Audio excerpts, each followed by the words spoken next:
Welcome to the Lost Vet podcast, where we are helping you to get back to your passion and purpose.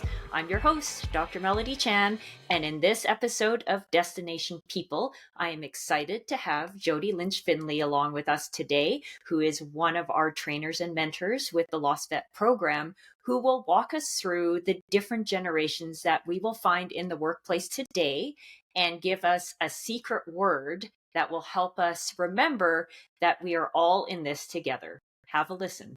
Well, I am so excited to have Jodi Lynch Findley here to help walk me through the current generations that are all in the workplace. Because to be honest, I haven't had a good review of this in a while, Jodi. So I am excited to have you share your passion and knowledge in this area. Melodie, I'm so excited to be here. Like getting to work together with you on the Lost Vet and the Destination People program.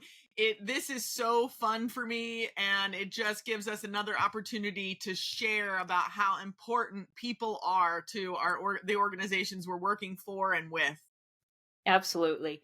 And I thought, knowing your passion in this space of different generations and making sure that, again, we're all still just people when it comes down to it, I thought it would be a good opportunity to, again, break it down into the segments and helping us maybe understand where everybody's coming from, so that we can, instead of really focusing on our differences, understanding the differences and then piecing us all together in that fabric of humanity, if you will.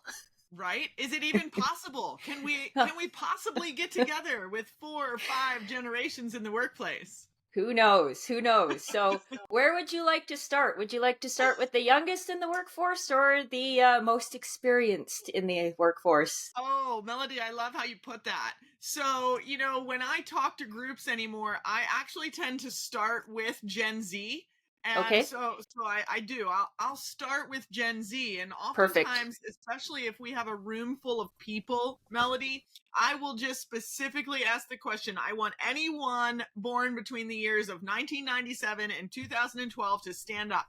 So Yep. if you're driving right now, don't do that. But don't feel like you can't just stand up when I say that. So Gen Z, here we are. I want to talk to you, and more importantly, everyone in the room that didn't stand up, that was not born between 1997 and 2012.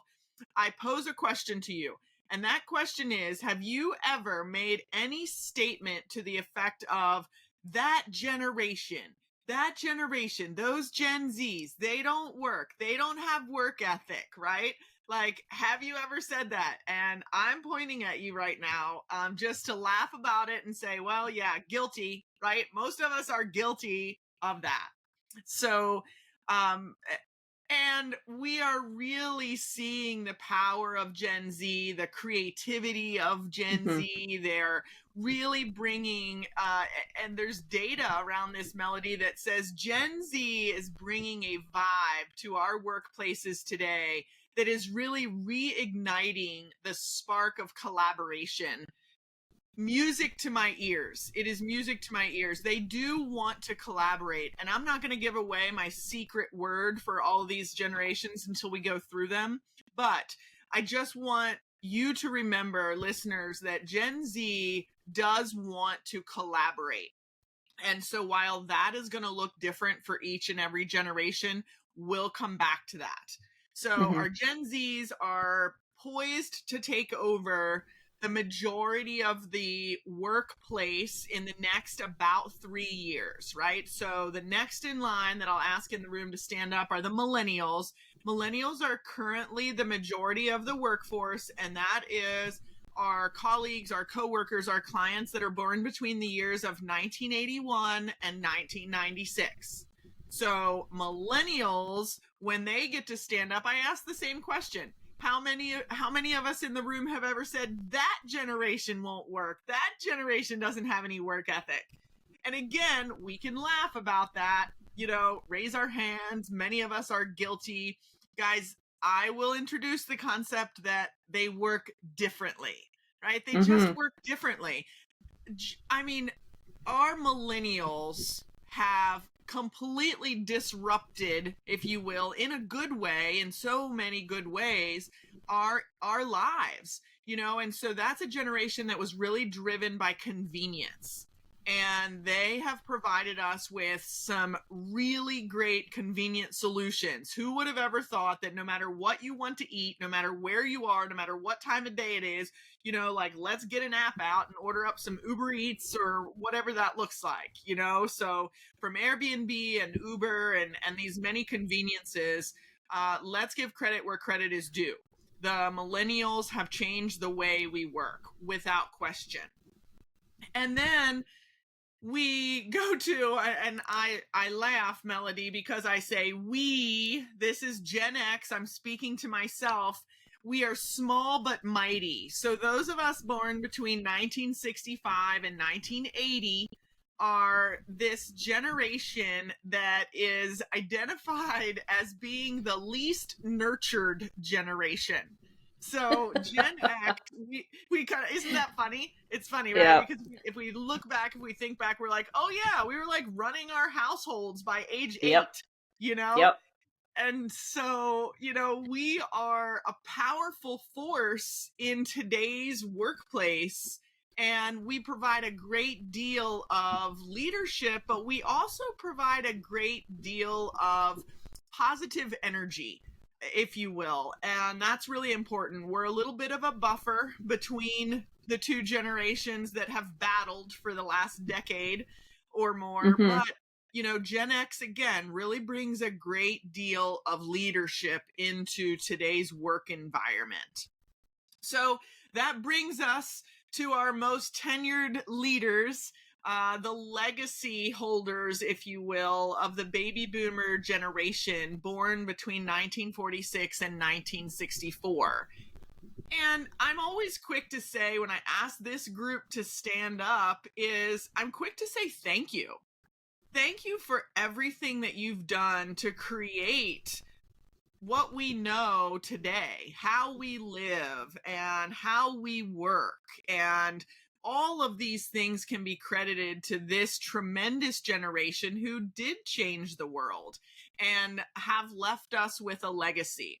Now, this is when I turn the tables a little bit here, Melodie, and say, now, how many of you in the room are going to look at this baby boomer generation standing up and say, they have too many rules?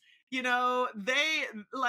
not willing to work with us, and we don't, or here's a good one, we don't want to work the way they work, right? Like, let that sink in, So, that was kind of my roll through of the 4 generations that are currently in the workforce. I will say we sometimes will see some of the traditionalists still in and around workplaces, those born before 1946.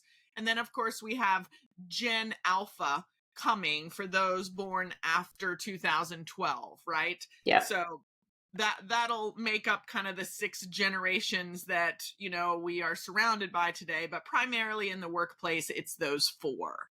Yeah. So, that's my quick explanation. That's a great summary of sort of the main groups right now, Jodi. In your experience then with the 4 groups, are there 2 in particular that stand out that really butt heads a lot more commonly than others? Are you reading my mind? Yeah, we know that, right? That what I call the battle of the baby boomers and the millennials that really have taken over. It's subsiding, Melodie. It truly is. And I give a lot of credit to Gen Z as they continue to step in. And also we have to know that baby boomers continue to retire at a rate of about 10,000 per day, as they step away from the workplace and into retirement. But that battle has subsided. And it really wasn't a battle that was as negative as we've made it out to be. I am quick to say that the millennials, unfortunately, were the first generation who had a generational name that became a bad word. Think about what our body language and our initial thoughts are when we hear the word millennial. Is it negative or positive? I can see that. Yeah. Around that. And that's unfair. It's, it's just simply unfair. Yeah. And so what is the specific types of conflicts then between the two? Why was there, and maybe there's still residual sort of just butting heads then of boomers versus millennials? Yeah, and I would say to that, Melodie, that instead of focusing on our common language, and I mentioned to you that there's one word, if you were to choose one word to begin focusing on communication across a multi-generational workforce, I want you to focus on the word impact. So as many words as we can find that are different, we might define things differently. Work ethic, you know, Yep. um, work hours and how you work and where you work and flexibility and all of these things. We can talk about some of the areas that have caused great battle, but let's be quick to bring in the word impact, because across all 4 generations and beyond, what we know is every single one of us wants to make an impact.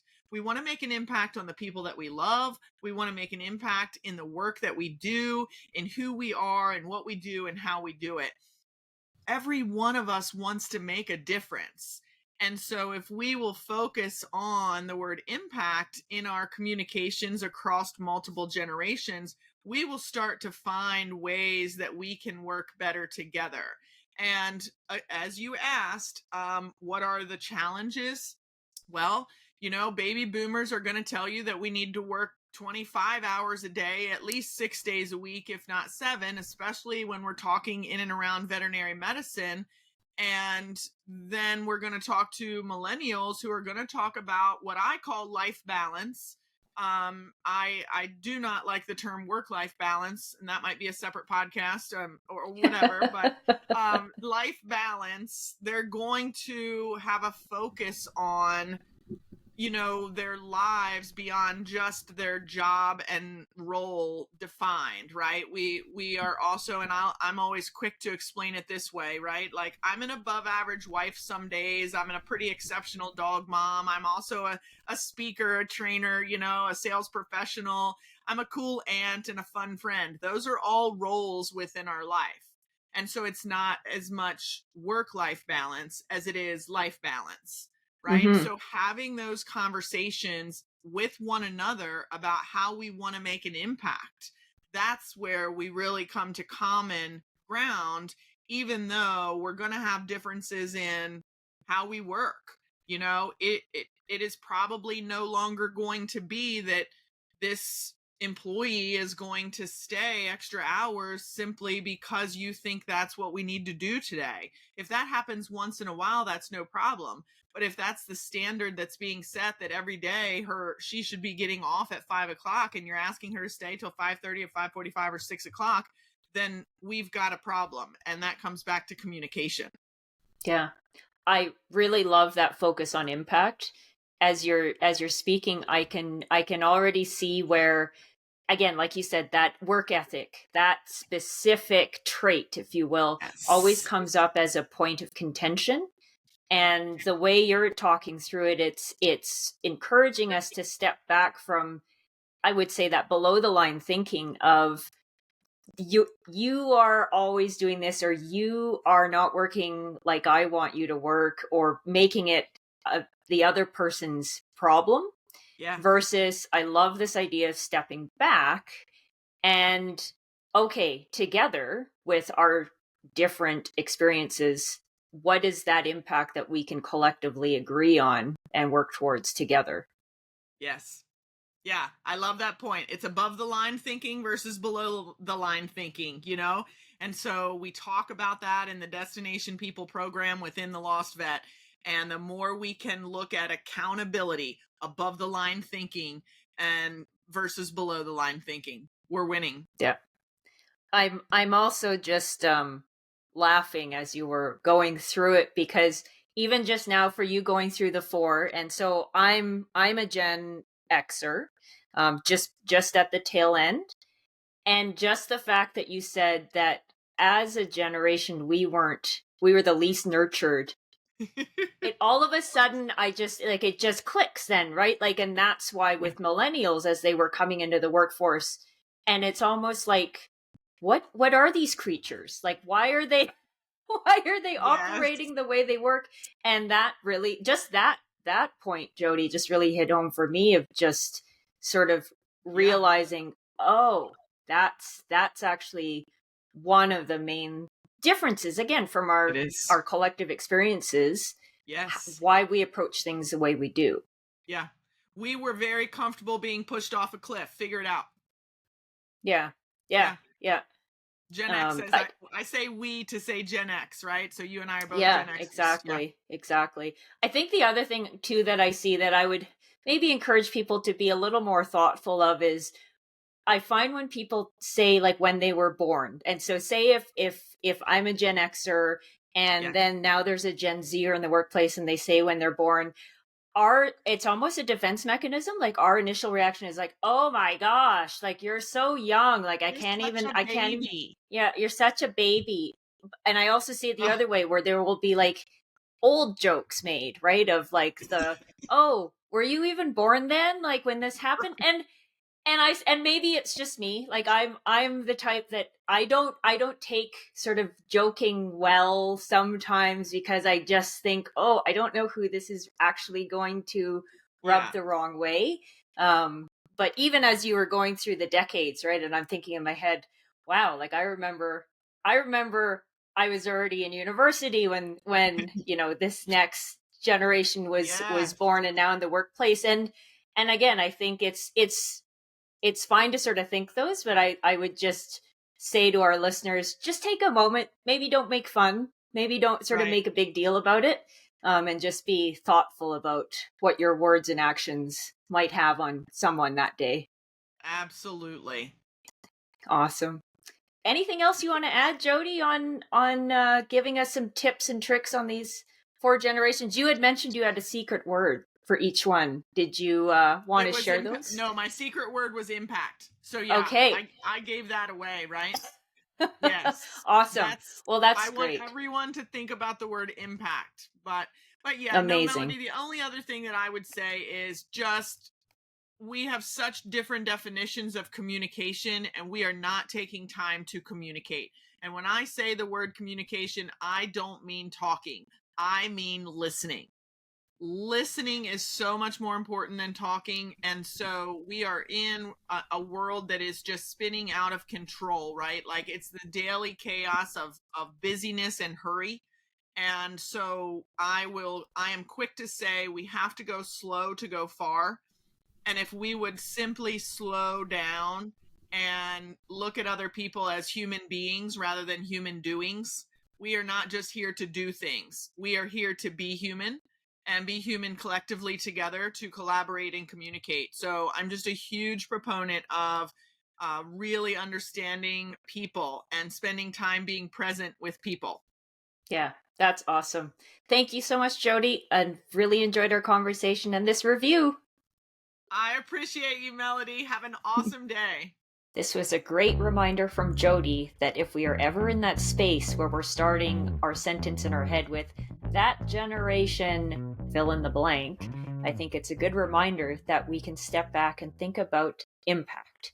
We all want to make an impact in the people around us and the space around us. And so remembering that each generation brings with it its different set of experiences and beliefs that are maybe different from yours if you were born in a different generation.